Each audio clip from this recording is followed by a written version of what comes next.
මල්ලි මට දුන්න සැප. අපේ ගම තිබුණේ සබරගමුව පළාතේ කෙළවරක මීදුමෙන් වැසුණු කඳු වැටි අතරේ.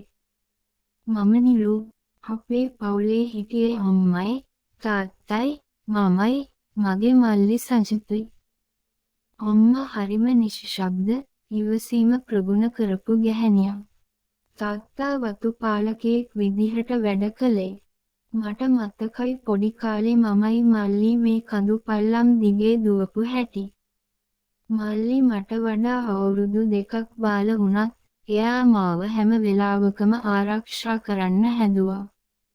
"අක්කේ, ඔය දොලෙන් පනින්න එපා, ලිස්සයි" කියලා එයා එදා කියපු හැටි මට අද වගේ මතකයි. ඒ කාලේ කියන්නේ පුදුම රෝදයක්. ඒ රෝදේ කැරකෙද්දි මිනිස්සුන්ගේ හිත් මෙච්චර දරුණු විදිහට වෙනස් වෙයි කියලා මම හීනකින්වත් හිතුවේ නැහැ. මම සාමාන්‍ය පෙළ ඉවර වෙලා ගමේම ඇඟලුම් කර්මාන්ත ශාලාවක වැඩට ගියා. ඒ අපේ පවුලේ ආර්ථිකයට පොඩි හරි හයියක් වෙන්න. මල්ලි ඒ වෙනකොට නගරයේ උසස් පෙළ පන්තිවලට යන්න පටන් අරන් තිබුණා. නගරයේ ඇසුර මල්ලිව හෙමින් වෙනස් කළා. එයා කලින් වගේ හවසට ගෙදර ආවේ නැහැ. එයාගේ යාළුවෝ අමුතු විදිහේ අය වුණා. කොණ්ඩේ වවාගත්තු, කන් විදපු, නාඳුනන තරුණයෝ නිතරම මල්ලිව හම්බ වෙන්න අපේ ගෙදර දොරකඩට එන්න ගත්තා. තාත්තා මේ ගැන කිහිප සැරයක්ම මල්ලිට දොස් කිව්වා.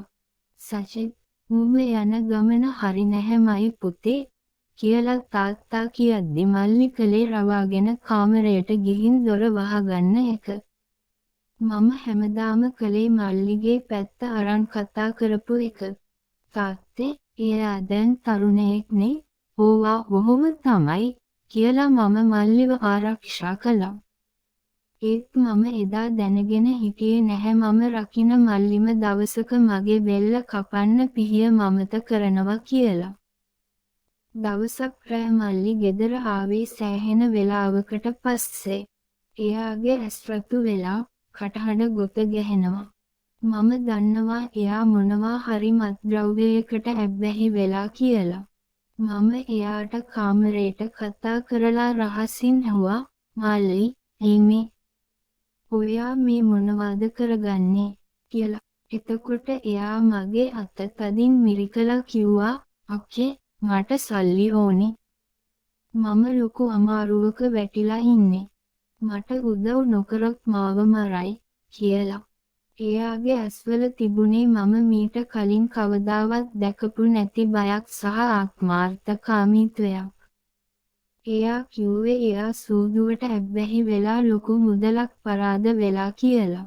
මම මගේ පඩියෙන් ඉතුරු කරලා තිබුණු රත්තරන් මාලය පවා මල්ලිට දුන්නා ඒ ණය බේරන්න. මම හිතුවේ එතනින් ප්‍රශ්නේ ඉවර වෙයි කියලා. ඒත් ඒක ප්‍රපාතයක ආරම්භය විතරයි. සති කිහිපයකට පස්සේ මල්ලි හරිම සාමකාමීව ගෙදරට ආවා. එයා අම්මටයි තාත්තටයි වඳින්න පවා ගත්තා. "මම දැන් හැදුනා අක්කේ. මට කොළඹ ලොකු රස්සාවක් හම්බ වුණා. ලබන සතියේ ඉඳන් මම වැඩට යනවා" කියලා මල්ලි කිව්වා. අපේ ගෙදර හැමෝම සතුටින් පිනා ගියා. විශේෂයෙන්ම මම. මගේ මල්ලි වැරදි පාරෙන් මිදිලා හොඳ මිනිහෙක් වෙන්න හදන එක ගැන මට තිබුණේ හිම් නැති සතුටක්. "අක්කේ, සම්මුඛ පරීක්ෂණය තියෙන්නේ ලබන අඟහරුවාදා. මට තනියම යන්න බයයි වගේ. ඔයත් එනවද මාත් එක්ක?" මල්ලි එහෙම අහද්දි මම දෙපාරක් හිතුවේ නැහැ. "අනිවාර්යයෙන්ම මල්ලි, මම එන්නම්" මම කිව්වා. ඒ යන ගමන මගේ ජීවිතයේ ආපසු හැරවිය නොහැකි අඳුරුතම ගමන වෙයි කියලා මම හීනකින්වත් හිතුවේ නැහැ. එදා අඟහරුවාදා උදේ පාන්දරම අපි කොළඹ එන්න පිටත් වුණා. මම මගේ ලස්සනම ඇඳුම ඇඳගෙන, අම්මා දුන්නු බත් මුල් දෙකත් අරගෙන මල්ලි එක්ක බස් එකට ගොඩ වුණා. මුළු ගමන පුරාම මල්ලි හිටියේ හරිම නොස්පොකෝච් විදිහට.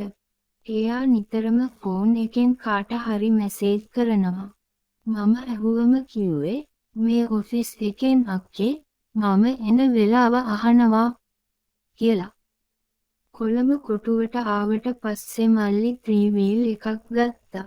අපි ආවේ කොළඹ නගරයෙන් ටිකක් ඈතට වන්නට පිහිටි ජනාකීර්ණ නොවන ප්‍රදේශයකට. එතන තිබුණේ ඉතාමත් කුසතාප්ප දාපු විශාල ගේට්ටු තියෙන මන්දිරයක් වගේ ගෙයක්. බොස් ඉන්නේ මෙහෙ. මට මෙහෙ එන්න කිව්වේ මල්ලි කිව්වා. ගෙට ඇතුළු වෙද්දීම මගේ හිතට ලොකු බයක් දැනුණා. ඒ ගෙදර ඇතුළත හරිම අඳුරුයි, නුහුරු සුවඳක් එතැන තිබුණා. සාලේ හිටපු මිනිස්සුන්ගේ පෙනුම හරිම බියකරුයි. ඔවුන් මාව දෙස බැලුවේ කෑදර බැල්මකින්. වාඩි වෙන්න නංගි, එක්කෙනෙක් කිව්වා. මල්ලි මාව එතැන ඉඳවලා, අක්කේ මම බොස්ව හම්බ වෙලා ලියකියවිලි ටික දීලා එන්නම් කියලා ඇතුළත කාමරයකට ගියා. විනාඩි 10ක් ගියා, විනාඩි 20ක් ගියා. මල්ලි ආවේ නැහැ. මම බය වෙලා සාලේ හිටපු මිනිහගෙන් ඇහුවා මගේ මල්ලි කොහෙද කියලා. ඒ මිනිහා හයෙන් hina වෙලා කිව්වා උඹේ මල්ලි සල්ලි ටික අරන් ගියා නංගි. දැන් ඔබ අපේ කියලා. මට අදහා ගන්න බැරි වුණා. මගේ මල්ලි, මම පණ වගේ ආදරේ කරපු සජිත් මාව මෙතැන විකුණුවා. මම එතනින් දුවන්න හැදුවා.